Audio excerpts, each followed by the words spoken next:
sebab ni lah budak ni ada depression, budak ni ada kemurungan. Tapi dia gabungan daripada 3 faktor. So 3 faktor tu apa? It could be biological. So biological, it can be genetic. Maksud dia parents dia pun sebenarnya ada simptom kemurungan tu. Atau kemurungan tu Dia boleh okay. Tapi 3, 2, 1.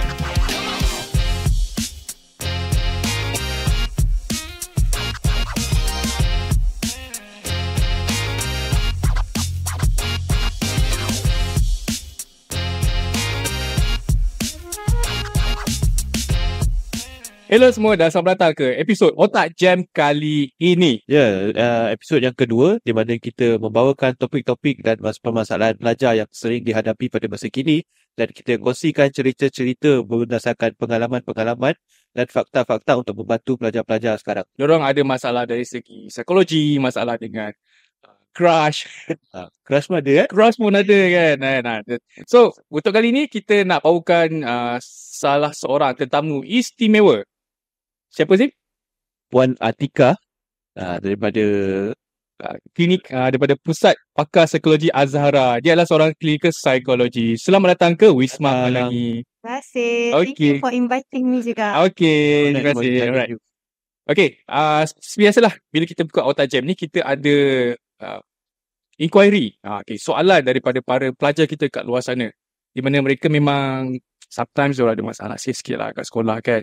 Macam pada kecil-kecil pun diorang macam susah nak ni. Tapi kita sebagai orang dewasa yang dah pernah ada pengalaman, yang dah ada kawan-kawan, dah pernah jatuh bangun apa semua, tugas kita lah untuk membantu mereka sedikit sebanyak memberikan input ataupun kata seperti pendapat lah bagaimana mereka boleh menghadapi masalah itu. So, mungkin dengan kedatangan Atika pada episod kali ini boleh secara sedikit sebanyak kita membuka bantu orang ramai untuk dapat lebih pemahaman lah masalah-masalah Terutamanya negara kita ni. Terutamanya kepada para parents yang ibu bapa, mereka fikir bahawa anak mereka okey, sebenarnya anak mereka tak okey. Mungkin boleh setakat lepas ni bolehlah tengok tingkah laku mereka macam mana.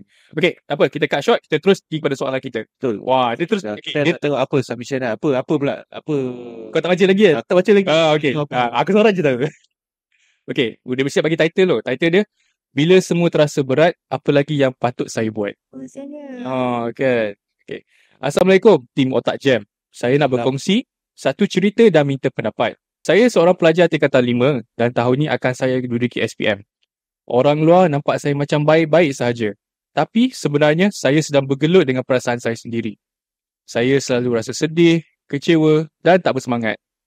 Apa saja yang saya buat, saya rasa tak cukup bagus. Kadang-kadang, saya terlalu penat sampai tak ada tenaga untuk belajar, bercakap dengan keluarga atau berkawan dengan sesiapa. Ini macam burnout kan? Burnout. Saya pernah cuba cerita pada kawan tapi respon mereka ialah, biasalah tu, semua orang nak stres dengan SPM. So, mereka tak faham perasaan saya lebih dari sekadar stres biasa. Dia beritahu tu, stres biasa Jadi, dia ada stres dan stres biasa. Saya tahu lah apa yang dimaksudkan. Saya takut kalau saya cerita kat mak ayah, mereka akan marah atau rasa saya ini lemah. Setiap hari di sekolah, saya rasa macam berlalu begitu saja. Saya nak sembuh dari perasaan ini, tapi saya nak tahu macam mana saya nak mula. Boleh tak tim Otak Jam bagi saya cadangan apa yang perlu saya buat? Yang benar, pelajar yang bingung. Oh, sedihnya. Ya, boleh nampak lah masalah yang dia Rasakan cerita dia lah. Mungkin Atika boleh explain sedikit lah kepada kita semua. Sebenarnya apa yang dimasukkan dengan depression ni? So depression ataupun dalam bahasa Melayunya kemurungan lah. Okay, and I think berkemungkinan itu yang apa adik tadi experience. Okay, so kemurungan ni kalau kita nak ikut definition dia, kemurungan ni adalah gangguan emosi ataupun gangguan perasaan yang menyebabkan seseorang tu first dia rasa sedih yang teramat sangat. Sedih yang teramat sangat dan sedih yang berpanjangan. So panjang tu how long would be the duration? Biasanya 2 minggu ke atas. So dia sedih almost every day. Hampir setiap hari sepanjang 2 minggu. Itu satulah symptom of depression. Lagi satu adalah dia ada simptom anhedonia. Anhedonia ni adalah di mana individu tu dah tak rasa enjoy, dah tak rasa suka buat benda-benda yang dulu dia suka. Contoh dulu dia suka nak borak dengan kawan-kawan dia. Macam adik ni cakap, sekarang dia dah tak rasa nak borak dengan kawan dia tak rasa nak borak dengan cikgu dia, tak rasa nak borak dengan family. Mungkin dulu mungkin dia suka main video game lah katakan. Tapi sekarang dia dah tak minat dah nak main video game. Dia dah tak ada jumpa semangat tu Itu ataupun pun kira depression juga. itu pun symptom of depression juga. Hilang So minat. hilang minat. So dia ada dua ni lah, simptom yang sedih berpanjangan, lagi satu anhedonia. Tapi kira macam adik ni dah student lagi, pelajar lagi. Dia dah rasa macam ni. Awal kan. Is it macam terlalu awal ke untuk dia rasa ke normal? Untuk mental health disorder, it can develop. Dia boleh jadi daripada kalau kita bercakap mental health disorder in general, daripada umur 3 tahun pun dah boleh develop dah neurodevelopmental 3 tahun. disorder. 3 tahun. Yang simptom autism, ADHD, Itu dikira sebagai mental health disorder. So it's basically classified under mental health disorder lah. Tapi kalau kita spesifik bercakap pasal depression, dia boleh jadi daripada umur 14 tahun ke atas. Ataupun mungkin ada, jarang lah, awal lagi pun boleh juga sebenarnya. Maknanya pada peringkat awal remaja lah dia akan Betul. rasa depression. Mm-mm. Tapi pada awal usia dia sebagai mental health disorder. Dan mental health disorder dia develop pada depression lah. Depression tu adalah salah satu jenis mental health okay. disorder. Ada Anxiety pun dikira sebagai mental health disorder. Betul. Dia ada another criteria pula untuk anxiety. Saya ada baca dekat laman web rasmi Keselamatan Negara.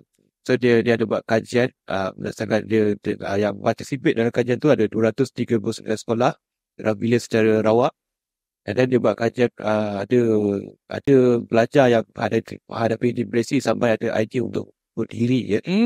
So daripada tahun 2017 hingga 2022 memang ada peningkatan yang mendadak, memang menyebabkan pada 2017 daripada 10% naik pada 13.1% pada tahun 2020. Peningkatan yang agak drastik lah. Terutamanya selepas PKP lah. So memang makin tinggi masalah depresi ni, kerana especially student lah. Sebab daripada kajian tu dilakukan daripada range umur 13 hingga 17 tahun selesai. Sampel kajian lah kan. So memang kan. So macam apa yang macam punca lah, macam depresi sudah ni kan yang boleh membuatkan mereka ke arah depresi. So kalau kita nak pinpoint punca utama tu, it's kind of difficult lah. Sebab kita tak boleh nak pin, sebab ni lah budak ni ada depression, budak ni ada kekurangan. Tapi dia gabungan daripada 3 faktor. So 3 faktor tu apa? It could be biological. So biological, it can be genetic. Maksud dia parents dia pun sebenarnya ada simptom kemurungan. Kemurungan tu Dia lah. boleh Dipas out. Tapi macam penyakit macam jantung apa semua kan boleh pass down.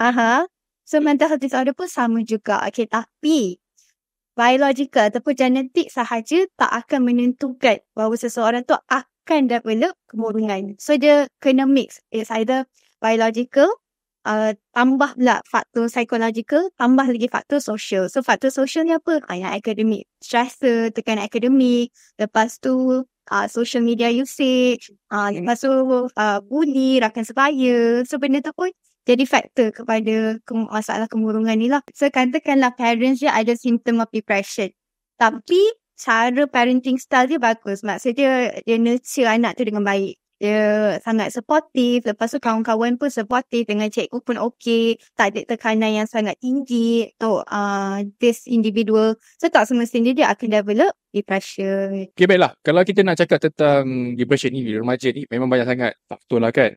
So mungkin ada orang burn out, apa semua tu. Sebenarnya remaja burn out ni, adakah ianya dikaitkan dengan masalah depression sebab dia nak kena perform? Dia always nak kena perform, kena push apa semua. Jadi actually burnout dengan depression ni dia adalah benda yang related ke macam mana? Okay. Burnout ni sebenarnya apa? So burnout ni terjadi bila individu tu dah rasa penat sangat. Penat mental, penat fizikal, penat emosi. Okay, disebabkan stress lah. Stress yang biasa burnout ni, in short je kita boleh cakap dia stress yang berpanjangan. Stress yang berpanjangan tu akan jadi burnout. So bila dia burnout, dia rasa macam tak ada apa yang boleh dia buat dah untuk handle the symptom. So itu yang boleh develop untuk jadi depression lah. Tapi kalau kita nak kata academic stress, tekanan akademik sahaja, benda tu adalah kajian yang cakap tekanan akademik tu boleh menyumbang kepada kemurungan. Tapi kebiasaannya tekanan akademik ni akan ditambah dengan high expectation of the student. Student tu expect untuk dia dapat straight A. Student tu expect untuk dia perform well. And this expectation kadang-kadang bukan student tu sendiri yang ada that expectation. Kadang-kadang expectation ni datang daripada parents, daripada cikgu. So benda ni for some individual, benda ni yang beban lah sebenarnya. Macam mana dia nak handle Okay, macam mana nak handle benda ni? Okay, first is to identify the trigger. So selalu saya kalau jumpa klien yang remaja ni lah, saya selalu suruh dia orang tulis apa trigger dia, apa yang buat you rasa down, apa yang buat you rasa stress sangat. So tulislah their thoughts, their emotions. write down dahulu. Write down dahulu. Wah. Ada tak yang ini susah nak open up? Betul. Ada juga. Ambil masa lah. Ambil masa juga. Kadang-kadang first session tu parents yang nak bercakap lebih. So dia rasa macam boleh percaya ke akak ni? Sebab dia nampak kita ada a good relationship with the parents. Dia ingat kita pun against dia. So ada yang saya 2-3 session baru dia bercerita hal yang sebenar lah apa yang jadi dekat dia. And a lot of macam my klien remaja yang datang, saya akan cakap the same phrase. Saya dah cerita kat mak ayah saya tapi mak ayah saya macam tak faham pun. Dia suruh saya, dia kata biasalah tu kat sekolah, biasalah tu kawan-kawan, biasalah tu stres pasal belajar. Tapi sebalik stres tu sebenarnya dia rasa beban lah macam adik ni tadi kan. Beban tu sangat melampau untuk dia. And setiap orang kita kena faham, setiap pelajar, setiap individu lah, kita even as adults pun, kita ada kita punya own capability on handling our stress. Okay, mungkin contoh kan, ada Ali ni. Ali break up dengan girlfriend dia, tapi dia okay je. Tapi Abu break up dengan girlfriend dia, boleh nak diri, ada nak mencederakan diri. So setiap individu tu dia handle masalah tu berlainan and dia ada own capability. Macam mana parents boleh detect cikgu, kawan-kawan detect kawan dia ada masalah depression. So cara dia, okay, first tadi yang two main symptom tu lah, sedih berpanjangan dengan hilang minat. Kita lihat orang tu macam tu lah. Kita lihat orang tu macam tu. Okay. Tapi additional symptom of depression ni actually kadang-kadang makan pun terganggu. Sama ada you kurang makan ataupun you terlebih makan. Makan Nanti jadi simptom juga. Stress eating lah. Aku Selalu Dia tak stress eating. tapi orang depresi pun kadang-kadang dia akan happy, betul tak? Dia happy tu dia, tapi biasanya dia happy, tapi bila balik tu dia tak rasa pun genuine happiness tu. Happiness yang sebenar tu dia tak dapat rasa. Sometimes dekat depan orang tu memang dia rasa dia berselindung lah. Dia shield untuk dia. Dia dah tunjukkan yang dia mengalami masalah depression mental health. Tetapi sebenarnya pada dasarnya dia mengalami masalah tu. Tapi dengan kawan-kawan dia happy-happy, gelak-gelak, apa senang saja. Bila kat rumah dia akan rasa down. Kerana dengan dia punya spouse ke, dengan dia punya family, dia akan tidak rasa macam nanti. Tapi bila kerja, dia akan nampak kawan-kawan ke keluar ke, dia akan macam lah. Dia boleh pergi kerja masanya. Tu mungkin belum tahap depression lah. Sebab bila kita bercakap pasal depression, dia akan affect your social functioning. Social functioning maksudnya tak bercakap dengan orang sangat. Tak nak bercerita, tak nak bergaul dengan orang. And then it will affect, kalau student lah, it will affect their academic. So research tu cakap, biasanya kanak-kanak yang ada depression ni, akademik mesti merosot. So tadi perasaan sedih yang berpanjangan, anhedonia, hilang minat, and then tadi gangguan makan, lepas tu gangguan tidur. Sama ada dia tak boleh tidur ataupun dia terlebih tidur.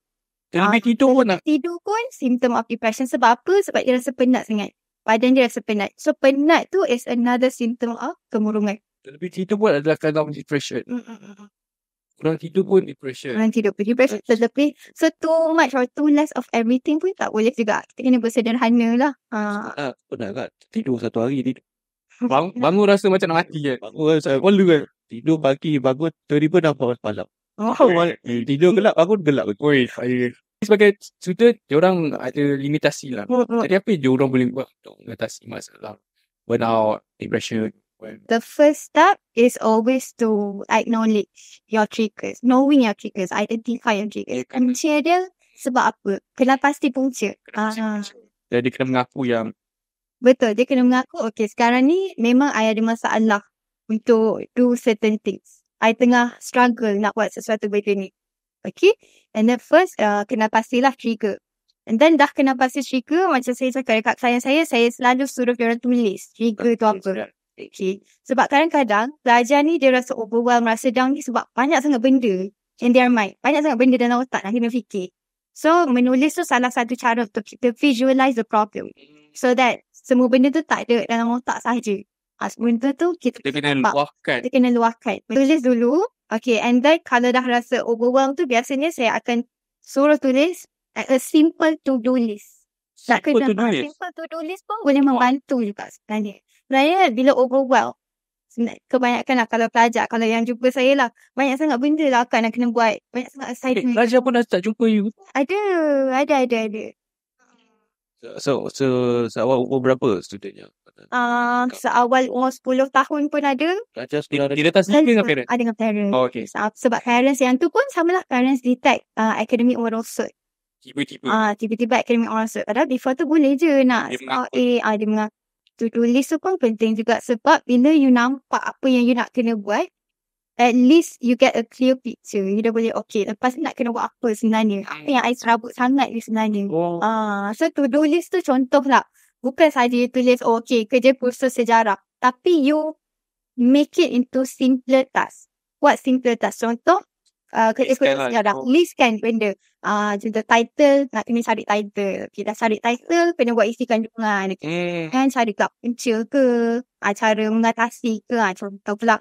Macam kita kerja lah kan. Betul. Kita bangun kerja, kita biasa. Tak tahu lah kalau orang macam, kalau orang kita makan tulis apa yang kita orang kena buat.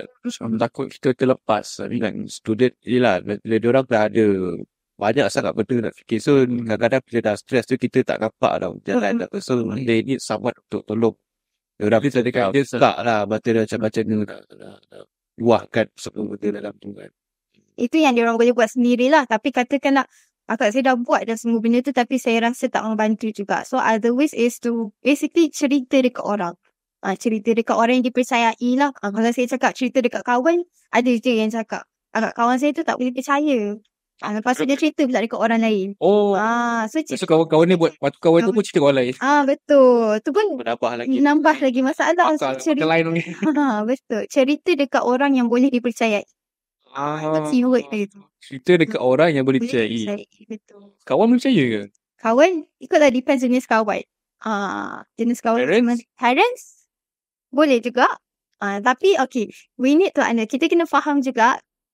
Parents ni kadang-kadang dia rasa lah saat sekolah je pun, exam je pun. Sebab kita kena faham yang back then, dulu, mungkin dia ada juga rasa stress tu, tapi tak ada the awareness of mental health. Tapi sebenarnya masalah besar sekarang.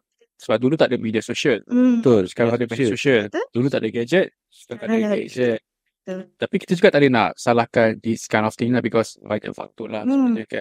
So kita tak nafikan social media ni boleh ada benefit dia lah, ada dia punya kelebihan dia, in which kita boleh nak connect dengan orang lain. So dekat situ pun sebenarnya boleh menghalang untuk seseorang tu dapat kehorungan ni lah. Tapi bila kita gunakan social media ni terlampau lama dan bila kita gunakan social media ni terlampau lama, benda tu lah yang akan menyebabkan kebingungan. So, cara kita nak gunakan social media secara sihat is always, main point dia simple je. Set boundaries. So, screen time. So, set boundaries ni dia ada banyak cara. So, set boundaries, first, follow account yang membantu untuk kita. So, account yang ada benda-benda yang negatif. Input yang negatif tu kita, kalau saya, honestly, saya memang akan mute, saya block account yang tak membantu untuk diri saya. Kita boleh macam tak nak tengok post-post yang macam ni. And then another thing is avoid comparing yourself dengan orang lain. So, cara kita nak avoid comparing, satu cara adalah linking instead of comparing. Linking ni maksudnya you engage dengan orang tu. You communicate dengan orang tu. Contoh, you rasa macam seronoknya influencer ni, seronoknya kawan ni dapat beli barang mahal-mahal. So, instead of kita comparing sendiri, kita comment lah dekat dia punya video. Dia ada tips linking tu lah. Contoh, seronoknya dapat beli phone baru. Doakan I juga dapat beli. Engage ini positif. Bukanlah you mengecam. So, mengecam tu dah another keyboard warrior. Betul. Itu lain pula. Macam tu boleh ya? Sebab linking ni actually bila kita connect dengan orang, kita rasa connected, benda tu dapat prevent lah. Macam tadi kita dapat prevent daripada kita develop lakukan ni. Itu salah satu cara lah. And then kita kena ingat juga, even for adults lah, kita kena faham yang apa orang tunjuk dekat social media tu tak semestinya betul. Kita tak saya tahu dah. Betul. Pelajar ni sometimes dia fikir apa yang kat depan tu itu adalah yang benar-benarnya. Padahal dekat behind the scene, Semua tu tak yang behind the scene, ada. tak yang perfect kat social media kat belakang macam ni dia ada depression. Boleh. Ada yang orang depresi untuk apa? Sekadar nak impress orang lain. Boleh jadi sebab Live up to the Expectation. tak dapatkan validation. Yes. So kita sepatutnya tak payah macam bukan sekadar pelajar, kita sendirilah, kita semua orang lah, kita have a zero expectation about others sangat. Betul. Jangan expect kalau kita buat baik orang tu akan buat baik kita balik. Kita just do whatever, do good, be good. Berkenaan dengan masalah depression, sedikit students, kita tahu sampai sekarang ni berawal sampai sekarang kita sembang ni, kita tahu ini adalah masalah serius kat Malaysia. Betul. Tetapi ada kalinya masalah ni dianggap macam tabu. Ya, so macam perbezaan zaman tu kadang parents sekarang susah nak faham Stigma tu lah. stigma. Yes. So macam mana sebenarnya kita nak ubah, mungkinlah ada pendapat pada Atika yang macam kita nak ubah stigma dalam kalangan masyarakat kita yang depression dalam kalangan pelajar ni adalah betul, benar, real, serta terjadi. Dan mungkin kita sendiri tak tahu yang kawan kita ada depression, Yang perlu bantuan kita sebagai cikgu kita tak tahu yang anak murid kita ada depression. Sebagai parents pun kita tak tahu anak kita ada depression. Jadi apa yang pendapat Atika lah, apa yang boleh dilakukan supaya stigma ini tidak berterusan dekat Malaysia? So stigma ni, kita tengok juga stigma ni terjadi disebabkan kita sendiri kurang pengetahuan sebenarnya. So saya selalu Awareness cakap nak bagi awareness. Okay. Tapi even my client saya yang jumpa saya sendiri, dia orang ada stigma terhadap diri sendiri. Dia dah ada diagnosis, tapi dia sendiri macam tapi dia fit je. Dia tak boleh Ego ke? dia bukan ego je. In the state of denial lah. Yang macam tak boleh terima yang dia so stigma, kalau saya lah sebagai clinical psychologist, kalau dengan klien saya, cara untuk kita buang stigma tu adalah dengan mula dengan diri sendiri. So you sendiri kena faham your diagnosis. You kan faham diagnosis, maksudnya you sendiri kena faham your own struggle. Kena faham apa yang diri sendiri. Sebab bila you tak terima diri you, macam mana pula dengan orang yang lain-lain? Sebab bila you dah ada knowledge pasal your symptom, apa yang membuatkan you struggle. Dah nampak lah sebenarnya. Dah nampak, betul. And then, kat situ lah you boleh educate orang lain juga. You mendidik orang lain. Saya selalu cakap, saya adalah mental health advocate. Dia sendiri, mental health advocate maksudnya dia sendiri yang kena buang stigma tu lah. Maksudnya dia kena utamakan ataupun pertahankan mental health, kesihatan mental. Apakah kesihatan mental? So it always start with yourself. You sendiri kena educate yourself. You sendiri kena cuba untuk didik orang-orang terdekat you dulu. Kembali balik pada yang cerita adik tadi. Dia kata dia rasa dia not enough. Dia rasa dia tak cukup bagus untuk semua orang. Tak cukup bagus untuk diri dia sendirilah. Jadi mungkin kalau mungkin lah kita rasa this kind of student belajar ni memang ada kat luar sana. Mungkin ada group, maybe dalam kita tak tahu dalam satu sekolah tu ramai yang macam ni. Jadi kalau diorang rasa diorang menghadapi masalah ni, apa yang diorang boleh buat sebenarnya selain daripada kita yang menulis apa? Saya rasa kalau untuk adik ni, the symptom is quite serious jugalah sebab dia dah start ada negative perspective. Dia dah tanam. Dia dah tanam dekat diri dia. So macam Cik Emil cakap tadi, reach out to people. So reach out tu kalau katakanlah dah share dengan kawan tak membantu. Dah share dengan family pun tak membantu. Dan salah satu cara adalah dengan counselor lah. Counselor sekolah. Okay. And then katakanlah simptom tu sangat teruk ataupun sangat tinggi. Dan mungkin boleh start cakap dengan parents yang okay. Rasanya dah tak boleh handle. Saya nak jumpa ikutlah psychiatrist. Psychologist. Cari bantuan luar lah. Cari bantuan luar, betul. mungkin ada tak channel dekat luar sana, ada tak channel macam mana dia orang boleh baca dengar So biasanya kalau katakanlah you tengah rasa macam overwhelmed sangat-sangat yang you tak boleh handle sendiri, saya boleh promote hotline ke. Apa? Hotline macam contoh, first you boleh kalau untuk kanak-kanak lah ataupun student bawa. ada online kat mana nak? Ada hotline untuk kanak-kanak, nama dia Buddy Bear Hotline. So, dia ada dua. You boleh call ataupun you boleh message. So message ni biasa dekat Facebook.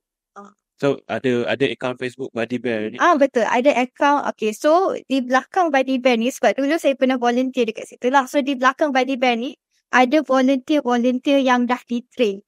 Dah train dengan psychological first aid. Cara kita nak handle trauma ke short macam psychosocial punya distress lah.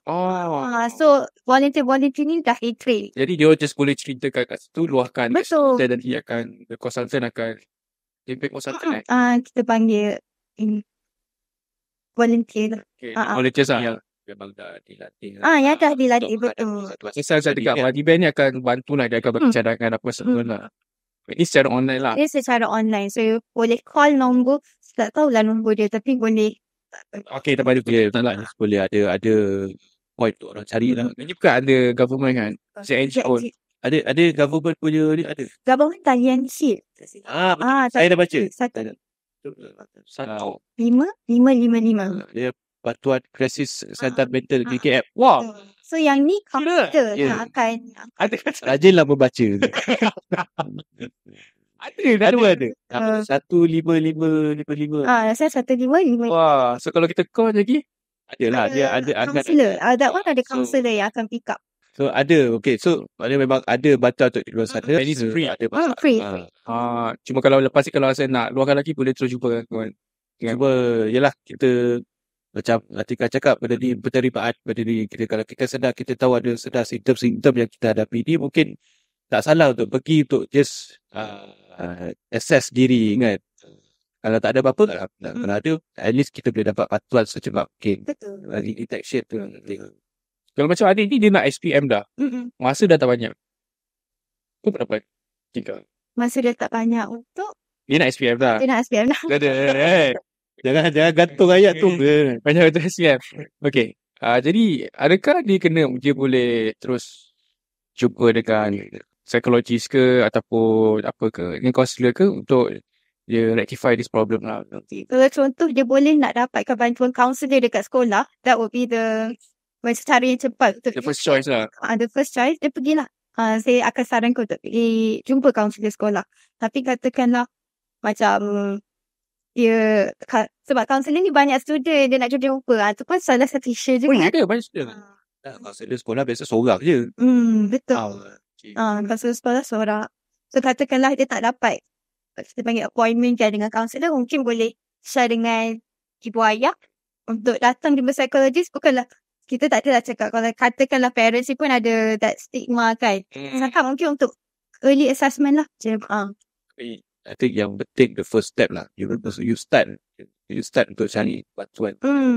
For mental health ni, kita tak boleh simply diagnose diri sendiri. Macam sekarang kat TikTok, tanda-tanda ADHD, tanda kemurungan. Banyak orang share. Okay.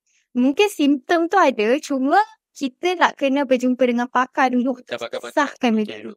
Sebab untuk kita diagnose, even clinical psychologist, untuk kita diagnose someone tu ada disorder, kena buat interview. Ada proses je nak kena buat assessment. Assessment tu bukan satu, nak kena buat banyak-banyak assessment. Macam adik ni kan tadi, saya suka lah nak puji adik ni sebab dia tak ada pun mention dia kemurungan. Dia just mention the symptom. Kita nak ada masalah depression sebenarnya.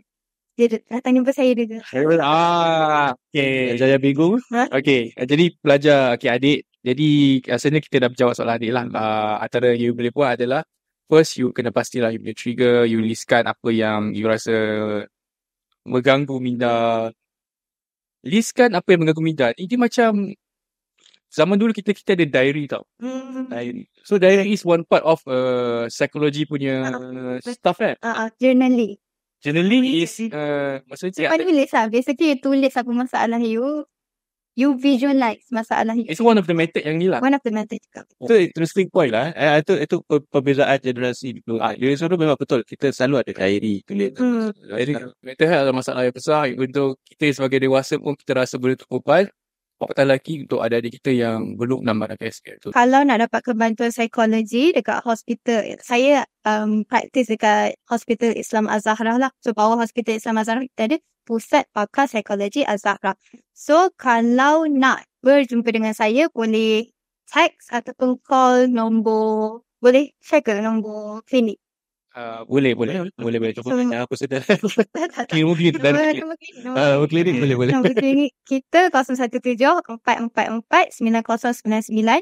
And another way untuk cari kita ada dekat Instagram, kita ada dekat TikTok. So search je Psikologi Az-Zahra. Baiklah, terima kasih kepada Puan Atika yang datang pada hari ini, datang ke Wisma Pelangi. Mungkin lepas ni kita boleh singgah ke kita punya Pelangi Post Gallery kat bawah. Tengok tu anak buah ke tak sendiri ke apa kan. Boleh tengok pos itu. Dan kepada semua pelajar di luar sana, kami sentiasa mendoakan yang terbaik untuk anda. Jika ada sebarang masalah dengan kawan, masalah dengan crush. Aku tunggu soalan. Dia tak hantar crush kan? Aku nak tunggu soalan crush kan? Saya suka dia tapi macam mana tak jawab. Kita still terima. Apa-apa saja masalah yang dihadapi pelajar-pelajar sekarang, kami akan cuba share pengalaman-pengalaman dan tips-tips. Yalah, diorang baru nak menghadapi situasi dia. Dan kita share pengalaman kita yang kita dah pernah alami. So, untuk diorang jadikan pengajaran dan in a positive way lah. Positive way lah. Sebab Pelangi pun dah lama kat Malaysia. Kita dah tahun ni dah 46 tahun. Kita nak buat sesuatu yang baru. 46. Betul. Masih 45. Betul. Before dia 44. Aku terkejut. 46 lah. Betul. Tak official lagi lah. Okay. Jadi kita pun, Pelangi pun nak sebenarnya kita nak jadi kawan kepada pelajar-pelajar kat luar sana. Kita nak jadi kawan kepada anda semua. Kita bukan saja penerbit buku, tapi kita juga nak jadi salah satu platform di mana pelajar-pelajar boleh cari kami walaupun benda yang di luar daripada akademik lah. Memang kita dah keluarkan kepada kanak. Betul tak? Kita ni 46 tahun, kita dah keluarkan kepada kanak. Cerita akademik dan aktiviti semua lah. Puzzle apa semua ada. Pelangi ni dia punya population tu di kanak-kanak lah. Ada untuk adults tak? Kadang-kadang ke belajar sekolah lah. Sekolah menengah ada ke bawah. Tapi ada je buku-buku untuk Novel pun ada juga. Buku untuk yang college pun ada juga. Terima kasih kepada semua. Terima kasih kepada Puan Atika. Ini cerita dia. Inspirasi idea. Okay, Otak Jeb. Terima kasih kepada semua yang tonton. Dan jumpa di next episode. Bye.